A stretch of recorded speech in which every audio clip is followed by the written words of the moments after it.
Ora bem, antes de mais, muito obrigada por aceitarem este convite, por estarem aqui connosco, para partilhar sobre estes temas da maior importância para o cluster AEC. Eu, por acaso, tinha aqui uma lógica de perguntas que não tem a ver com a lógica com que estão aqui sentados, portanto, se não se importa, não vou respeitar. Está bem? E dirigi a primeira pergunta precisamente ao Gil Azevedo, porque estamos aqui na fábrica de unicórnios. E como é que se passa da investigação e desenvolvimento para a inovação? Qual é o segredo para gerar unicórnios? E se acha que este setor da construção, um pouco tradicional, tem potencial para ter unicórnios, ou se isso é apenas para as tecnológicas? O que é que lhe parece? Eu vou começar pela segunda parte da pergunta, portanto, é o setor da construção. E o setor da construção já tem unicórnios e aproveito para explicar o que é um unicórnio. Um unicórnio é uma empresa que tem uma valorização de mercado superior a $1.000 milhões. Portanto, em Portugal, a Mota-Engil já não está assim tão longe, já vale mais de 700 milhões de euros e, portanto, não falta assim tanto para ser um unicórnio dentro do setor da construção. A nível tecnológico e a nível internacional, temos muitos unicórnios na área da construção. Não é o setor que tem mais, como é óbvio, mas que tem muitos, especialmente fora da Europa. E, portanto, quando olhamos para os Estados Unidos, para a Ásia, em particular para a China, temos várias empresas ligadas ao setor da construção já com esta valorização. Eu dou o exemplo por exemplo, a Icon nos Estados Unidos, que faz casas por impressão 3D e que tem uma valorização de $2.000 milhões. E isto é apenas um exemplo. Portanto, o setor da construção tem este potencial, de facto, de criar unicórnios. Eu de manhã tive a oportunidade de falar muito rapidamente, mas a nível de investimento, de fundos de investimento, atraiu o ano passado $19.000 milhões. Portanto, já é um valor muito significativo e cada vez mais os VCs, portanto, os investidores, olham para a construção como um setor que está em transformação e, por isso, acreditamos muito que é um setor que vamos ver aqui a crescer cada vez mais do ponto de vista tecnológico e ser cada vez mais relevante. Até ao ponto em que nós também acreditamos que Portugal tem a capacidade de criar um cluster de inovação na área da construção e é um dos temas que temos vindo a falar até com várias entidades do setor para ver se há de facto aqui uma vontade de agregar esforços e apostar aqui na inovação neste setor. Ainda a primeira parte da pergunta é como é que se fazem unicórnios. Portanto,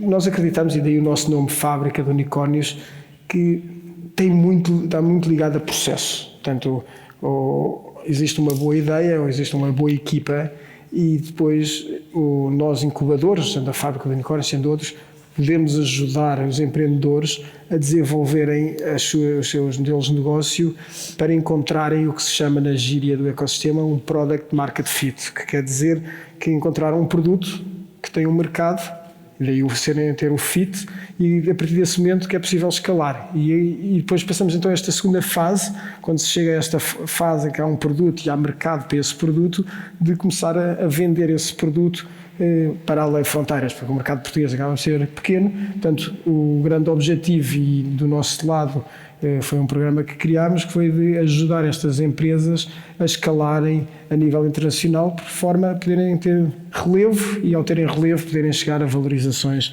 bastante relevantes, criarem emprego, atraírem investimento e, portanto, tudo começa com uma equipa de empreendedores, e começa com uma ideia, muitas vezes ligada ao Research and Development que vem das universidades, mas que depois precisa de ser nutrido, muitas vezes há um gap grande entre as capacidades de desenvolver uma empresa e ser investigador. E, portanto, é aí que nós depois também ajudamos muito a fazer esse papel e essa ponte e tornar uma ideia de que tem potencial, de facto, no negócio e depois, a partir do momento que tem esse Product Market Fit, começar a escalar. Muito obrigada. E, mais uma vez, vou saltar a ordem. Portanto, João Moutinho, esta é para ti. Portanto, nas empresas que patrocinam este fórum, é visível que a digitalização está em franco progresso, não é dessas que falamos. No entanto, ainda há um longo caminho a percorrer, obviamente, também nessas. Mas em especial nas PMEs, como é que se vai chegar lá, não é? E também gostava de ter um bocadinho a tua visão realista, não é? Para daqui em 2035, como é que vamos estar em termos de digitalização na construção? Isto é um foresight aqui para Portugal. E qual é o caminho para lá chegar? Porque temos aqui entidades que nos podem ajudar nisso. Estou aqui a ver, por exemplo, o IAPMEI. Sim, é verdade. Não, muito obrigado pelo convite, muitos parabéns pela organização. Boa tarde a todos. Efetivamente, as perguntas que encadeaste, Rita, são complexas, portanto, eu pedia que desmarcassem os próximos eventos que têm, vamos estar aqui um bocadinho, mas tentando simplificar, naturalmente até porque estamos muito para além da hora, a inovação deixou de ser uma opção. Portugal, a Europa, quem leu o relatório da Draghi sabe disso, tem que apostar mais em inovação. Em um setor tão pouco produtivo como a construção, e desculpem se estou a referir suscetibilidades, mas penso que é de conhecimento comum, tem que investir em inovação para passar a ser mais competitivo e ser mais produtivo e para conseguir efetivamente reter valor e lidar com aquilo que é um mercado cada vez mais competitivo internacional e verdadeiramente com a globalização, porque neste momento a globalização está a ser uma ameaça e não uma oportunidade e isso tem que mudar. Portanto, isso está estritamente relacionado com o empreendedorismo, está muito relacionado com a inovação. Portanto, como é que as PMEs podem efetivamente procurar esse valor? Aqui o problema das PMEs é a capacidade e a dimensão que as PMEs têm. Portanto, as PMEs são tipicamente micro e pequenas empresas. Essa caracterização está feita, é conhecida desde há muitos anos, não evoluiu muito positivamente e muito provavelmente as preocupações destas empresas são outras neste momento. A inovação não está a ser tida em conta por questões de capacidade. Quem luta para pagar salários, quem luta para manter estas pequenas empresas a funcionar, dificilmente pode pensar para além daquilo que é tentar alcançar-se para não se afogar ou sobreviver. Desculpem o cenário pessimista, mas a verdade é que há uma solução e eu penso que a solução passa a ser recorrer àquilo que é o Sistema Científico Nacional Tecnológico.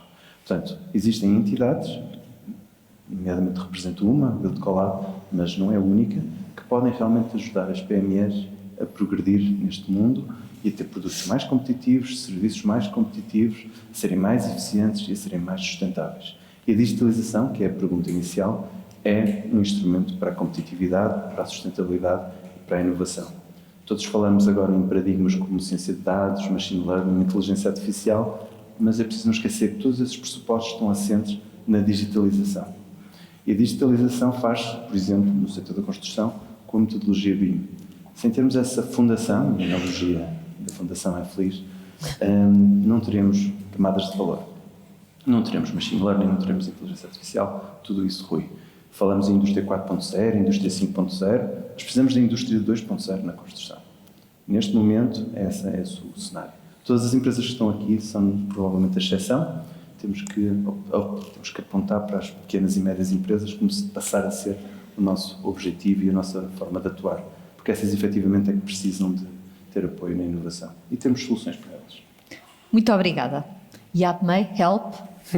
É o que estamos a pedir. Vamos ver. Portanto, como é que vê a forma como estas empresas podem integrar a inovação, a digitalização nos seus processos de industrialização, mas mantendo um foco na sustentabilidade, que é óbvio e cada vez mais forte, e atendendo a exigências regulatórias e promovendo a qualificação para criar um impacto bom na sociedade, positivo, não é? Handprint. E quais os instrumentos de apoio às empresas que o IAPMEI tem para estes objetivos? Muito obrigado, Rita, pelo gentil convite que fez ao IAPMEI. Parte das minhas respostas já foram aqui orientadas, mas de facto nós partimos aqui de um panorama em que a inovação é transversal e tem de estar sempre no caminho. Já esteve no passado, porque eu relembro aqui algo que eu penso que não foi abordado hoje.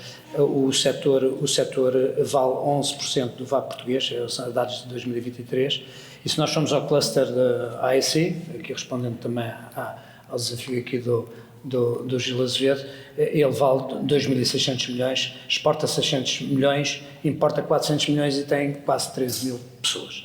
Portanto, há muita coisa que foi feita neste sentido e, de facto, é preciso despertar porque nós passamos de um paradigma em que, efetivamente, inovação ao longo do tempo, mas depois com as últimas alterações globais, enfim, do planeta, nasce aqui uma perspectiva diferente em que vem a Twin Transition, o digital e o verde, vêm as questões relacionadas com a qualificação de recursos humanos que são absolutamente necessários a isto, já foi falado hoje aqui durante o dia de uma forma muito interessante, mas de facto, se nós olharmos para a PME tem de ser ajudada em todo este processo, porque tem de ver os aspectos não só da oportunidade e do desafio, mas os aspectos da regulamentação de mercado.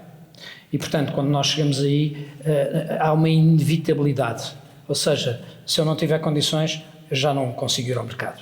E, nomeadamente, naquilo que são certificações, por exemplo. Porque eu posso ter o melhor produto ou o melhor serviço, mas não conseguir vendê-lo porque não tenho uma certificação ambiental ou de outra natureza.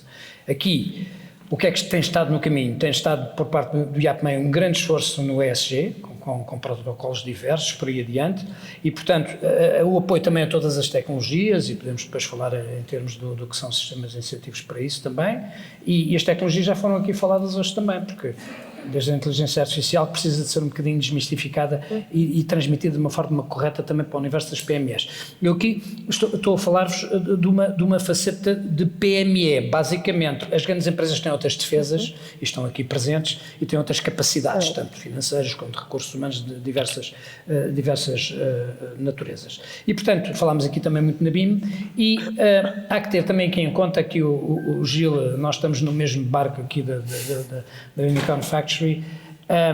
Há que despertar junto das empresas mais tradicionais o que é a valia de uma startup e vice-versa, ok? Porque este caminho, nós no IAPMEI temos insistido também, não está ainda corretamente feito, ok? A empresa tradicional olha para a startup, acha que é uma coisa, uma modernice, a startup também não casa bem ainda com a empresa tradicional, mas há muito a tirar desta relação.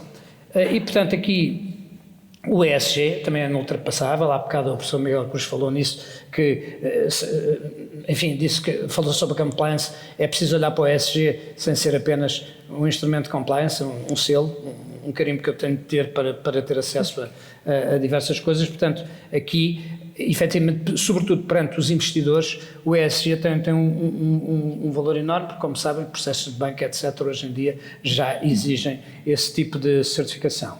Depois, a economia circular e a redução da pegada de carbono também são fatores muito críticos, e tenho para vos dizer já aqui factualmente que em 39 roteiros para a descarbonização, 6 são liderados por clusters, daí o grande interesse aqui de um grande cluster, que é o cluster da ASE, e nomeadamente o PTPC está a liderar, como sabem, o Construction to Zero. Portanto, é um bom exemplo de que, como sabem, os clusters depois transportam uma nuvem de PMEs atrás, e são o exemplo, são a referência e são a capacidade de inovação, que aqui, particularmente no ASE, está muito bem patente, porque há diversos patamares de inovação.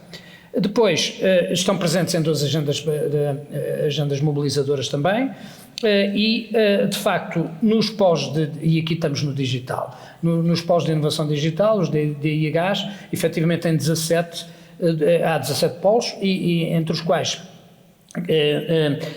existem 14 que têm a participação de clusters.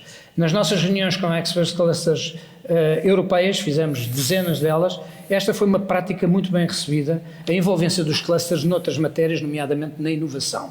Isto foi muito ganho, e significa isto que nós marcamos uma presença muito positiva também inovando neste domínio.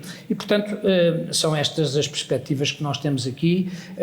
Também falou-se aqui hoje durante o dia, não esqueçam o talento é fundamental em todo este processo, e nós no IAPMEI desenvolvemos um visto especial com parceiros, com parceria, que se chama TechVisa, que muitas das empresas que aqui estão hoje presentes, se calhar, estão certificadas para o TechVisa. Estão, se a memória não me atrai, soa 575, talvez, empresas certificadas, e já importámos talento fora do espaço Schengen para gente altamente qualificada. Eu agora não estou a falar de chão de fábrica.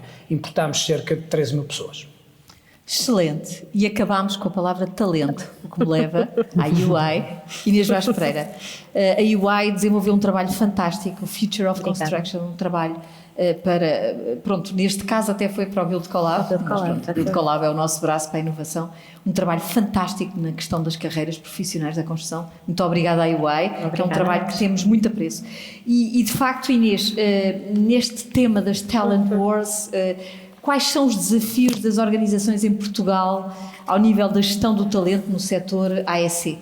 Bom, nós já mandámos vir pizzas, porque este assunto vai-vos fazer ficar cá para jantar.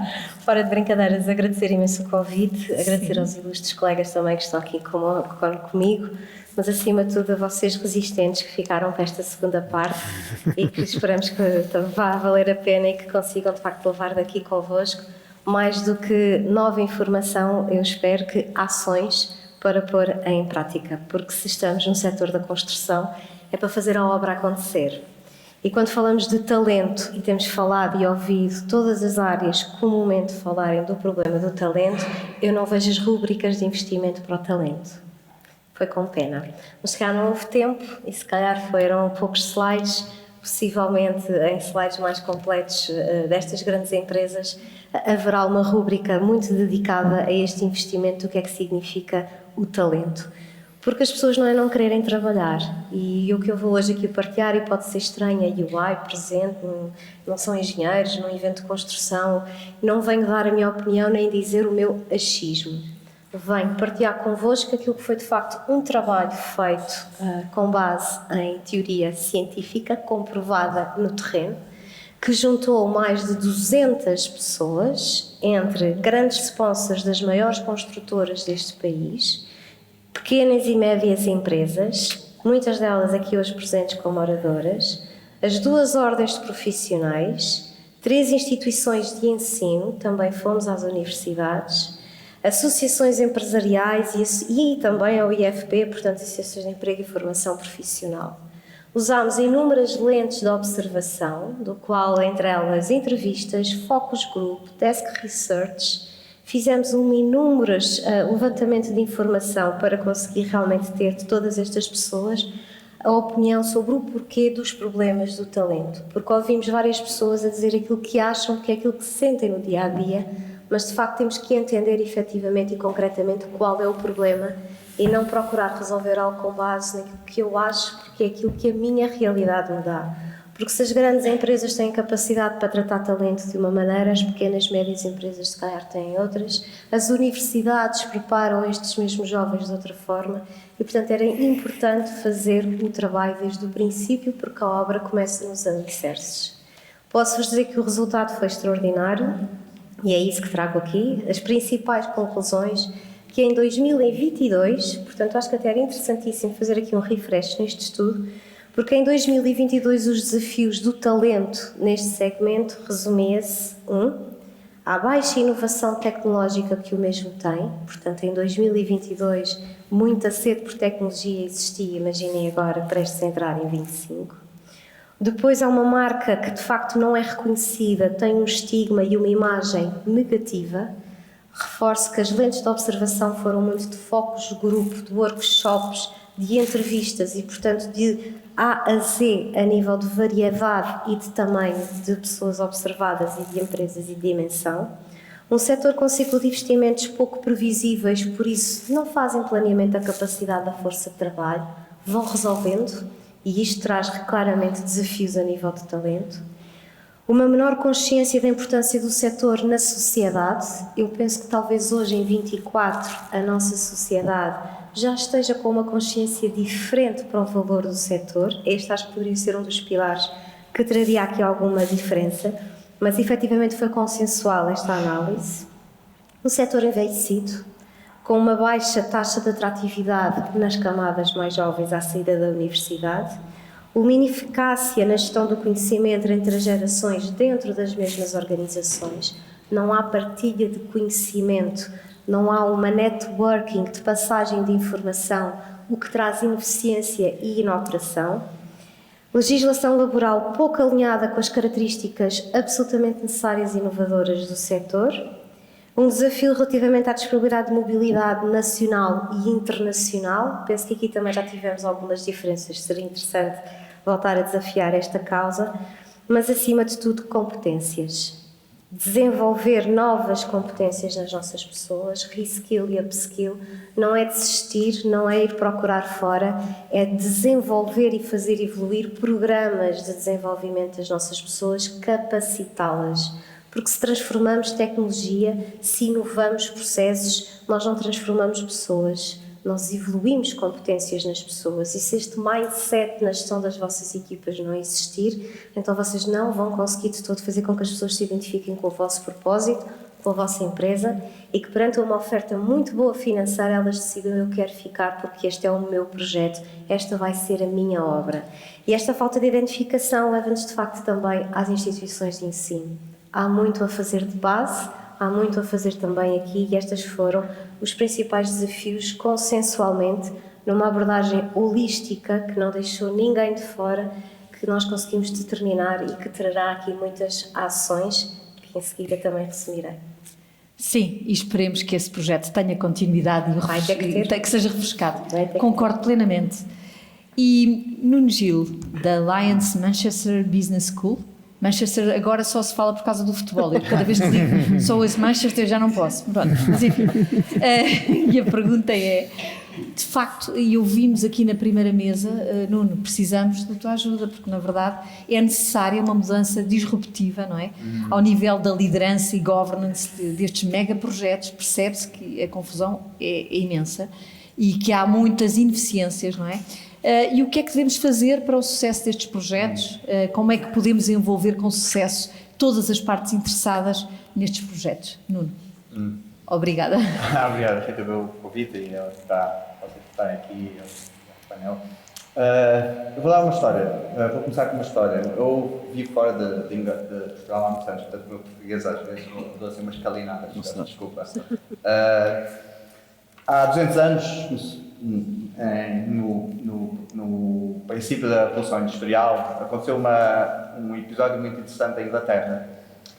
Começaram a construir linhas de caminho de ferro e avançavam, mas estava a progredir bastante, e estavam super entusiasmados com as linhas de caminho de ferro e, portanto, eram máquinas a vapor e, portanto, tinham fornalhas dentro das máquinas. Acontecia de vez em quando que algumas das fagulhas das fornalhas saltavam e causavam incêndios nas terras ao longo do caminho de ferro. Isto acontecia com alguma periodicidade no verão. Alguns latifundiários não se resignaram com o que estava a acontecer, não é? Estavam a perder as suas colheitas, ou as florestas estavam a ser danificadas, e puseram uma das empresas de caminho de ferro em tribunal. O caso subiu até ao Supremo, isto estamos a falar de 200 anos, e o Supremo disse: a Revolução Industrial tem que ir para a frente, portanto você vai ter que aguentar, vai ter que aceitar que o sacrifício de, ocasionalmente, as suas terras vai perder as suas colheitas, porque não podemos parar o progresso. Isto foi há 200 anos, não é? Se esta situação acontecesse hoje, seria inconcebível, não é? Qual seria a jurisprudência que advocaria que, em nome do progresso, teria que se aceitar, de vez em quando iria haver incêndios em terras privadas? No último século e meio, não é? Os valores, especialmente a seguir à Segunda Guerra Mundial, os valores foram evoluindo no sentido em que a nossa capacidade de sacrifício individual pelo bem público, não é? Pelo greater good, diminuiu imenso. Nós não queremos, não estamos tão predispostos a aceitar sacrifícios e somos mais, ideologicamente, somos bastante mais determinados em lutar pelas nossas ideias, e todo o enquadramento legislativo à nossa volta também evoluiu no sentido de dar mais voz aos stakeholders, sejam questões ambientais, questões sociais, questões de segurança no trabalho, etc. Portanto, hoje não se aceita que haja acidentes no trabalho, hoje não se aceita que as comunidades locais tenham o income durante 2, 3 anos de construção, portanto tem que se mitigar todas estas questões. Não é? O que aconteceu, no entanto, é que o mundo foi mudando outra vez, não é? E nós vivemos com estes enquadramentos legislativos que protegem os direitos humanos, temos os United Nations Sustainable Development Goals, e então temos estes ideais e estes goals bastante nobres, mas ao mesmo tempo, em particular as democracias avançadas, as economias avançadas, as democracias liberais, estão numa situação muito diferente daquela que estava sequer há 20 anos atrás, não é? Porque os governos estão endividados, com pouca capacidade de financiamento, os investidores privados não necessariamente estão convencidos que seja interessante investir nas democracias, estamos numa situação de conflito mundial em que grande parte dos orçamentos dos governos têm que ir mais para armas, não é? A América os Estados Unidos estão a ser bastante bem claros, que a Europa tem que pôr 10% do GDP na defesa, Portugal neste momento nem sequer 2% põe. Portanto, o mundo está a mudar a uma velocidade, e depois temos os social media e temos todos os movimentos populistas e uma política totalmente brutal, não tem nada a ver com a política que era há 20 anos. Não é? Portanto, neste contexto, o que nós temos ao mesmo tempo, quando chegamos ao mundo das infraestruturas, temos um enquadramento legislativo que é totalmente anacrónico relativamente à realidade em que vivemos. Este é um dos casos. Eu não conheço tão bem a realidade portuguesa, mas certamente esta é a situação no UK. Nós temos o UK Planning Act, que foi a última grande reforma que governa o processo de licenciamento de infraestruturas, foi desenhado antes da crise financeira, promulgado em 2008. E era quando não tinha acontecido a crise financeira, portanto o governo estava numa posição totalmente diferente, não havia um UK Reform, não havia Brexit, não havia partidos populistas, havia ainda uma capacidade de consenso na sociedade para avançar com as obras, não é? E dar consentimento para os projetos e tentar não tornar haver uma consideração pelo que é o desígnio nacional, o interesse público e avançar com grandes projetos. E foi assim que foi feito, por exemplo, o compromisso dos Olímpicos. Não é? Hoje em dia a Inglaterra tem esta legislação, mas o mundo mudou e não consegue fazer nada.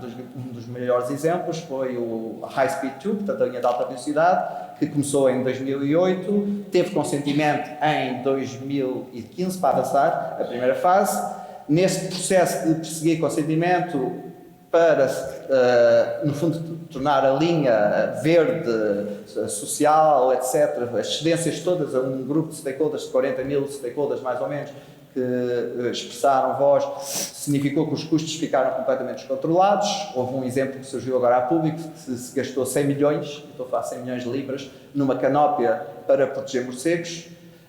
Claro que ninguém questiona que a espécie de morcegos é uma espécie em vias de extinção, mas questiona-se até que ponto é que uma sociedade, um país que não tem muitos recursos neste momento, pode investir 100 bilhões para proteger os morcegos, não é? Portanto, os custos continuaram a aumentar e há 2 anos o Primeiro-Ministro decidiu cancelar a segunda fase. Em termos estratégicos, isto não poderia ter sido pior para o país, porque todo o projeto só faria sentido se a segunda fase fosse para a frente. Portanto, agora ficámos com esta linha que liga Birmingham até à periferia de Londres, que não faz sentido nenhum financeiro. Portanto, isto foi um suicídio económico do país. O mesmo aconteceu na Califórnia, que o mês passado o governador da Califórnia cancelou, ao final de 100 milhões de dólares investidos no California High Speed Rail, ele cancelou e ficaram com uma linha de comboio no Fresno Valley de 50 milhões. Portanto, eu acho que tem que se mudar as coisas, novamente. Aceitar que nós vivemos num mundo, a Europa está numa situação muito complicada em termos geoestratégicos, a Europa não tem dinheiro, a Europa não tem recursos naturais, a Europa vai ter que pôr imenso dinheiro a defender-se e esta democracia que nós gostamos que nos é muito querida, não é? Que vamos ter que reconsiderá-la, não é? E vamos ter que reconsiderar novamente os nossos valores, queremos manter alguns dos valores que temos. E isso tem uma implicação direta para as infraestruturas. Há alguns exemplos em Inglaterra, está a acontecer uma consulta pública, que tem que chegarmos à conclusão que a democracia, que uma pessoa que gosta de dizer que a democracia nunca é demais. Mas o que é certo é que quando o mundo está em conflito, quando estamos numa situação de conflito mundial, a democracia é demais. E se é importante, por exemplo, Portugal construir um aeroporto em 10 anos, não vai ser possível com um processo altamente democrático de decisão. Talvez o melhor exemplo é a Inglaterra, só para acabar esta primeira intervenção, foi os Jogos Olímpicos, não é? Que eram, quando o país assume o compromisso de receber os Olímpicos em 2002, o compromisso é assumido em 2005, seria embaraçoso para o país chegar a 2002 e ainda não estar pronto o Parque Olímpico, ou ter uma situação semelhante à da Grécia, que 3 meses antes uma pessoa visitava o Parque Olímpico em Atenas e era gruas por todo lado e aquilo estava um caos, não é? Portanto, o que eles fizeram é, isto com democracia não vai lá. Vamos tentar recriar o espírito democrático, mas com um outro contexto legal. Criaram, portanto, houve uma lei que foi feita, que foi o Olympic Act, e decidiram, vamos criar aqui um public body, que é ODA, Olympic Development Authority, e esta Olympic Development Authority vai ter poderes de expropriar, porque a Inglaterra é um bocadinho diferente de Portugal aqui nesse aspecto, o governo inglês não tem poderes de expropriar, portanto vamos dar o poder imediatamente dele à Local Authority poderes para expropriar, e deu outra coisa, você vai ser a sua própria entidade reguladora. Vai trazer alguns stakeholders importantes para o board, mas não vai precisar de pedir 2.000 ou 3.000 permits and consents. E eu acho que de outra forma não teria sido possível, no contexto legal que é do Cape Planning Act, fazer uma obra a tempo e horas. Excelente. Muito bem. E eu voltava aqui ao Gil Azevedo, não é? Porque sendo engenheiro, no entanto fora da construção, não resisto de facto a perguntar-lhe como é que vê este setor da construção e como é que pensa que o seu papel na sociedade, que é óbvio, não é? Nós estamos 90% do nosso tempo em ambiente construído, tem um impacto enorme na sociedade, as infraestruturas construídas permitem a mobilidade, dotamos conforto para a sociedade, etc., e segurança, mas como é que poderia ser reforçado o reconhecimento da construção e no seu papel que tem na sociedade? Porque percebemos que reconhecimento está na base de toda a estratégia deste cluster. Certo, eu acho que já tocámos aqui em alguns pontos que acho que são bastante relevantes para a resposta a essa pergunta. A construção, de facto, se calhar estamos aqui num destes momentos mais importantes, que já tivemos outros no passado recente, mas a construção para o país, a construção de casas está na ordem do dia dos políticos, da comunicação social. Já falamos aqui do aeroporto à terceira via do Tejo, ao comboio de alta velocidade. Portanto, acho que estamos num momento de facto em que a construção está a ter aqui outra vez um papel fundamental no desenvolvimento do país. O próprio PRR, com todo o investimento que tem feito a nível das infraestruturas e as que estão ainda planeadas. Portanto, é de facto um setor fundamental, só que está a faltar um bocadinho a atratividade do setor. E dou aqui 2 exemplos. Falámos aqui do talento que não vem, e para mim um exemplo claro, que só me apercebia recentemente, por exemplo, o curso de Engenharia Civil do Instituto Superior Técnico. Quando eu fiz o meu curso de Engenharia, eram dos cursos de topo e com mais alunos no Instituto Superior Técnico. Hoje em dia é um curso que já tem as médias mais baixas dentro do Instituto Superior Técnico. Portanto, há de facto aqui uma falta de atratividade nas camadas mais jovens para o setor da construção, e acho que temos de ser bastante claros nisso. A forma de ultrapassar, também já começámos aqui também a falar, que é de facto ligar à inovação. A inovação é essencial.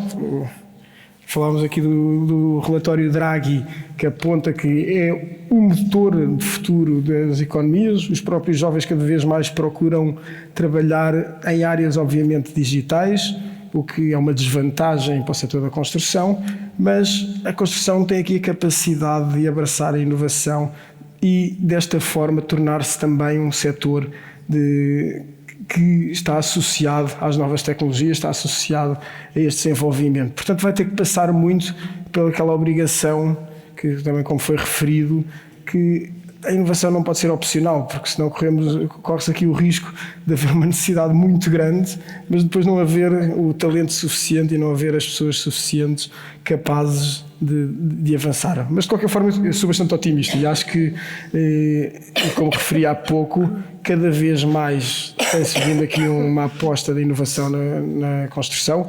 Tenho falado com várias das grandes empresas portuguesas de construção, todas elas cada vez mais nos dizem que querem investir na inovação, querem saber como é que podem se envolver mais, como é que podem integrar soluções que startups estão a trabalhar dentro dos seus modelos de negócio, como é que podem ter mais exposição a este ecossistema de inovação, porque, como também eu referi há pouco, uma empresa não tem a capacidade de desenvolver a inovação internamente ao ritmo que está a ser feita fora de portas e, portanto, esta capacidade de ir buscar fora modelos de negócios, processos, soluções, formas de se tornar mais competitivo, mais atrativo, é o que vai permitir esta balança entre importância e atratividade, conseguir aqui balancear-se mais e de facto, e vemos isso muito. Portanto, estive ali por Rio, algumas das soluções estão ali, de facto são soluções tecnológicas. No nosso programa de Clean Future, que é um programa de aceleração que tem uma categoria específica para a construção, estamos a ver projetos altamente inovadores, vários deles que têm ganho prémios internacionais a competir com os outros setores. Estamos a falar de setores de saúde, estamos a falar de setores de mobilidade, sustentabilidade e projetos de construção, de inovação a ganharem prémios. Portanto, de facto, há essa inovação.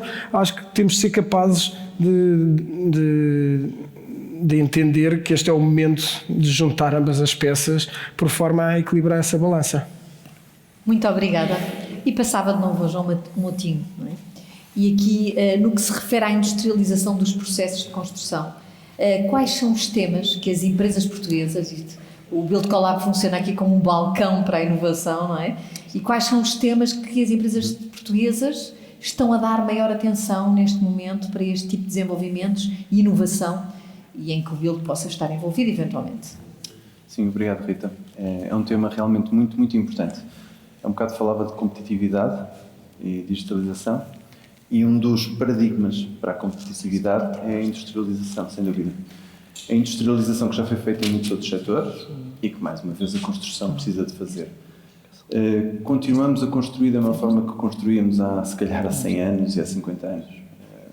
Não podemos alterar muito radicalmente, mas é possível, agora, em ambiente controlado, em ambiente de fábrica, em ambiente em que as pessoas podem ter condições mais dignas de trabalho, mais atrativas, poderem produzir elementos construtivos, elementos que são depois building blocks fundamentais para a construção.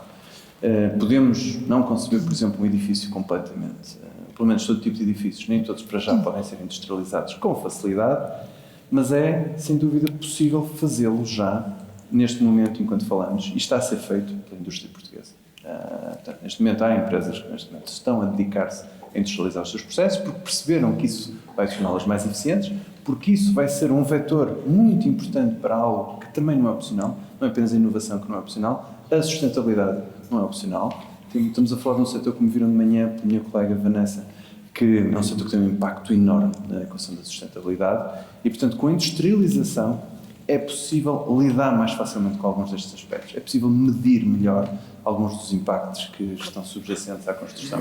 E, portanto, se industrializarmos os nossos edifícios, vamos ter mais capacidade para poder ser competitivos. Passamos a ter produtos, porque podemos passar a falar na indústria 4.0 que todos falam, porque já não é no estaleiro, já não é sob a chuva, sob o vento, em condições inóspitas, com toda a imprevisibilidade, com questões logísticas associadas às localizações das obras, ter de lidar com isso. E podemos ter uma fábrica com pessoas bem vestidas, não no sentido de moda, mas sim no sentido de terem um traje de trabalho, sem estarem debaixo de chuva, debaixo de vento, em condições que não atraem ninguém e que neste momento são um problema. Portanto, há a obtenção de mão de obra, não é? E aquilo que é a dignidade no trabalho. Portanto, para que todos tenham isto em presente, neste momento isto já é possível, existem ferramentas. No Build Collab estamos a desenvolver ferramentas para permitir isso. Estamos a falar, por exemplo, de ferramentas que, apoiadas na metodologia BIM, podem criar módulos que podem otimizar este processo para que possa ser eficiente, para que depois se possa conceber linhas de montagem, para que se possam conceber edifícios que tenham modularidade, possam pensar, por exemplo, em utilizar a circularidade, portanto, design for manufacturing, que possa, por exemplo, conceber edifícios que tenham uma utilidade hoje e amanhã podem ser desmontados e ser reconstruídos noutro local. Não podemos continuar a consumir recursos naturais, a assumir que podemos extrair mais recursos do nosso planeta e continuar a empenhá-los, sem nos preocuparmos depois com a forma como ele depois vai ter no seu ciclo de vida um impacto muito negativo. Portanto, tudo isto consegue-se muito com a industrialização. Não exclusivamente, não sou radical a pensar isso, mas a industrialização vai efetivamente ser um vetor para promover tudo aquilo que nós falamos hoje. É muito mais fácil inovar uma fábrica, é muito mais fácil inovar se tivermos condições para isso, se tivermos condições controladas, vai ser mais fácil reter talento, vai ser mais fácil evoluir e utilizar tudo aquilo que foi o caminho aberto pela industrialização nos últimos 50 anos, depois da Revolução Industrial. Muito bem. E eu passava agora ao Nuno Gil e perguntava-lhe de que modo a inovação e a tecnologia podem ajudar na gestão destes megaprojetos, digamos, e também na integração de práticas sustentáveis, não é? Do que o João falava, e regenerativas mesmo, do meio ambiente, não é? E como é que é possível assegurar viabilidade financeira projetada no ciclo de vida dos empreendimentos com a integração de tantas desejáveis valências adicionais? Enfim, qual é o papel da inovação e da tecnologia em todo este processo também?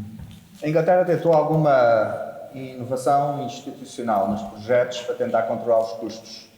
Eles criaram, portanto, houve um investimento enorme em governance, portanto, checkers, portanto, imensa burocracia, não resultou.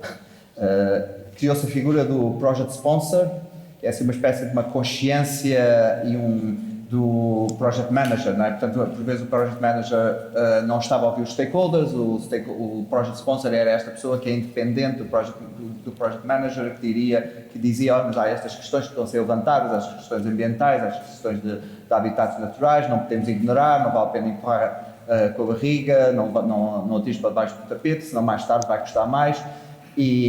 Só que o problema é que depois não há dinheiro. Nós todos, como sociedade, nós gostamos de ESG, mas depois ninguém quer pagar. Não é? Isto é um problema enorme, não é?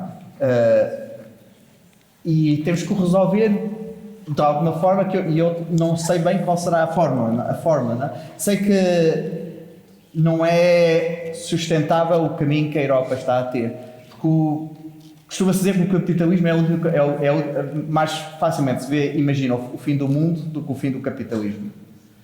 E claramente há interesses capitalistas em perpetuar o status quo. Portanto, neste momento a Inglaterra, por exemplo, os custos indiretos dos grandes projetos são 20%.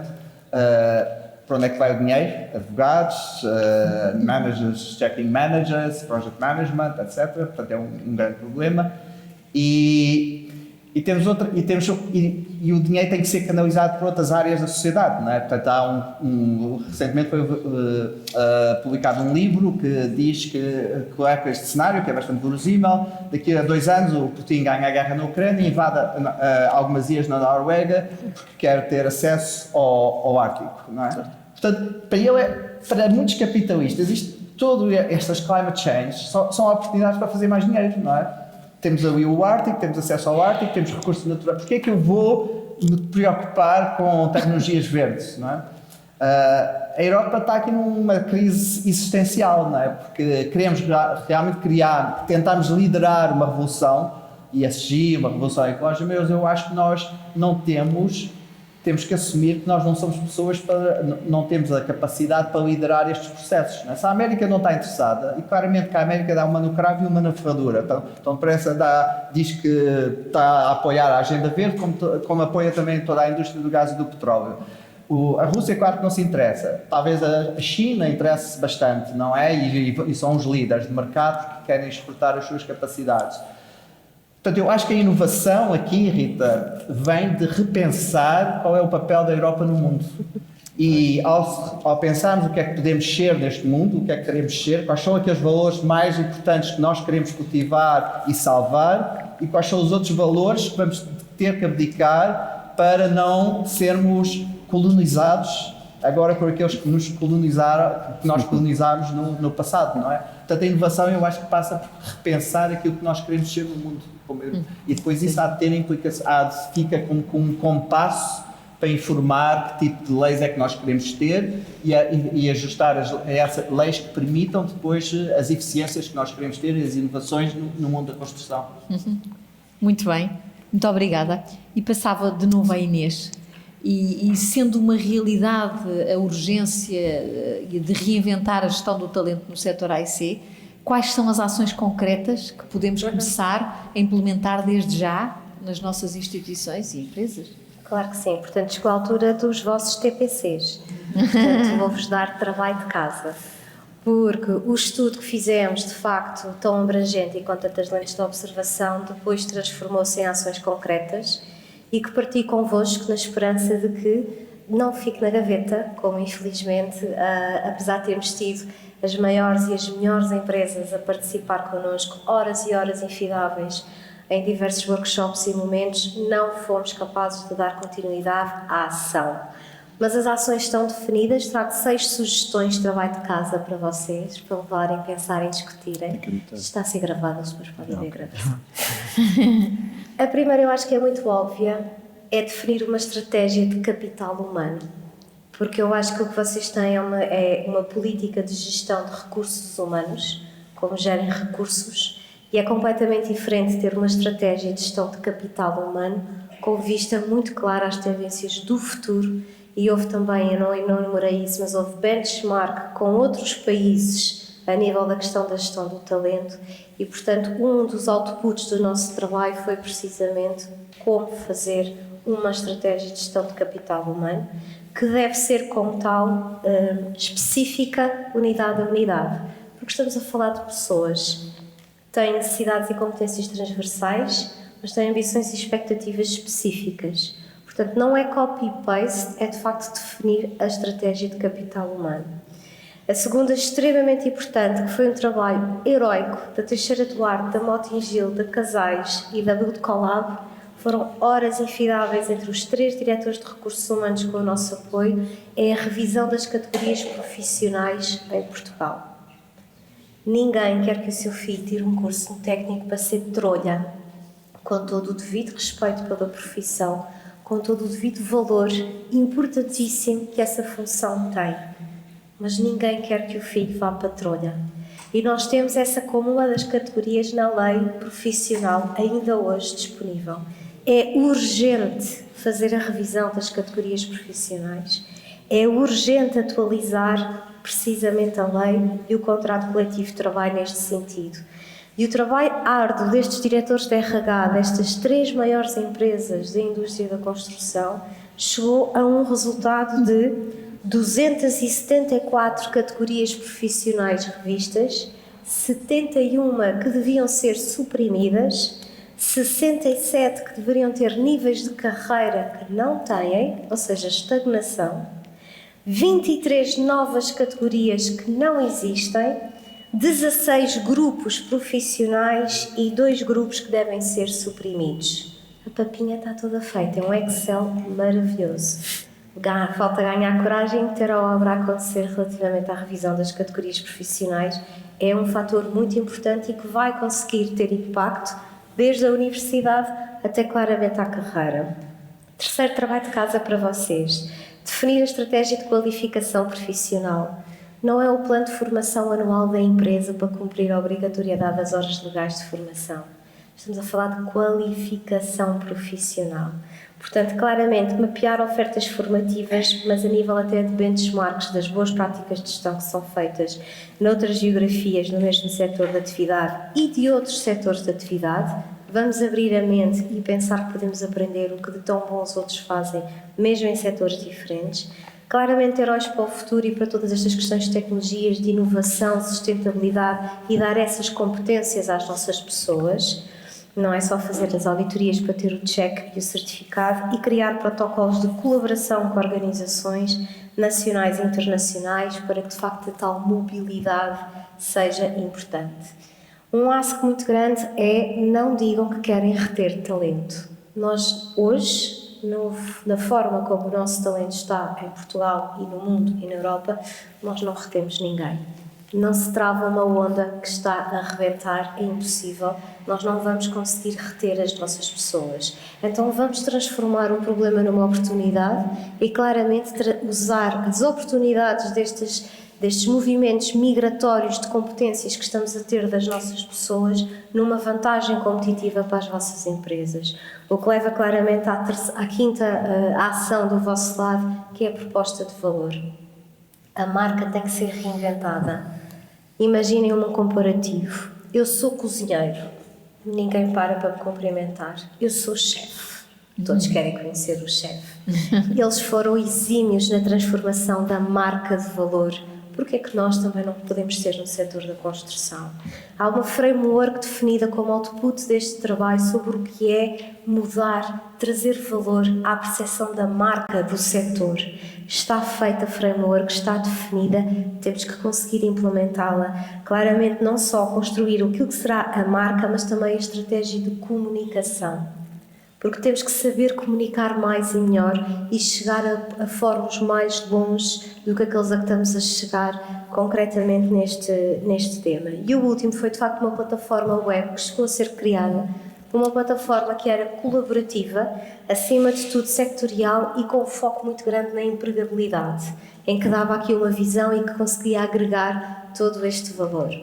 Espero que tenham, pelo menos, tomado uma destas 6 ações retidas na vossa curiosidade e amanhã vão bater à porta do vosso diretor-geral para tentar lutar para a colocar na linha de investimento para 2025, porque nós temos que fazer acontecer e se não fizermos acontecer, o talento não vai ficar à nossa espera. Muito obrigada. Bom, e dada a época, eu vou terminar assim com uma espécie de carta para o Pai Natal.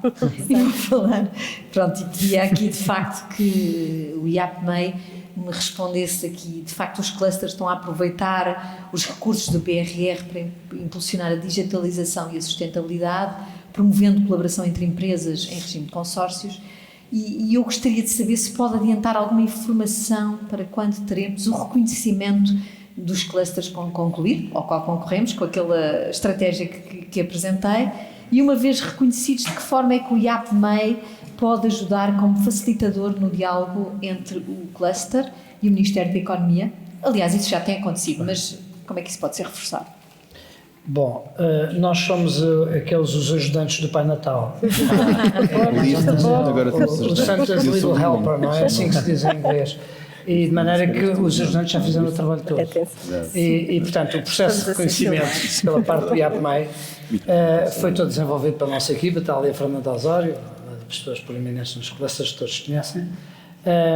Passou pela Comissão de Acompanhamento e está neste momento nas mãos do Pai Natal, que é o Secretário de Estado da Economia neste momento. E portanto já lá está. Estamos a falar dos clusters anteriormente reconhecidos, novo reconhecimento para esses clusters. Ao mesmo tempo, muito brevemente vai haver a reunião para a entrada de novos clusters e que depois também seguirá para o Gabinete de Secretário de Estado. E portanto nós estamos a cumprir os prazos todos. Temos ideia que até ao final do ano que as coisas estarão resolvidas e que a informação chegará aqui rapidamente ao AEC. Depois mais 2 notas só para finalizar. Uma diz respeito aos pactos setoriais. Os pactos setoriais, como a Rita sabe muito bem, estão desatualizados na sua versão original. Nós aqui há uns 2 anos retomámos o assunto. O assunto foi retomado até meio, mas agora está na hora, digamos, ao abrigo destas novas orientações, tudo o que aconteceu no mundo, e com estes planos estratégicos que foram objeto da candidatura também do cluster AEC, está na altura de nós tornarmos a reunir, e o nosso secretário de Estado, posso dizer que é uma pessoa muito motivada para a área dos clusters. Eu mesmo com ele, noutra fase, tentámos arrancar com clusters da especialidade onde ele estava, não é? Já agora, a cibersegurança passou por aqui há pouco. O IAPMEI está fortemente envolvido na cibersegurança, está fortemente envolvido na Estratégia Nacional 3.0 que está para sair e tem acompanhado as empresas, é o braço, digamos, dessa estratégia para as empresas e para o ecossistema empreendedor também. E, portanto, isso também era uma boa proposta para um cluster, mas temos esse problema resolvido na medida em que a cibersegurança vai integrar, ou já integrou, o cluster TIS, que já existe. Portanto, também convém agrupar matérias como é neste caso. Última questão, no segundo trimestre vamos fazer mesmo um encontro de clusters nacional. É que bom. E, portanto, Que bom. Lá estaremos. Temos aqui boas novidades, o Pai Natal é simpático, e, portanto, vamos a isto porque a importância do cluster S tem sido determinante, é um cluster de referência.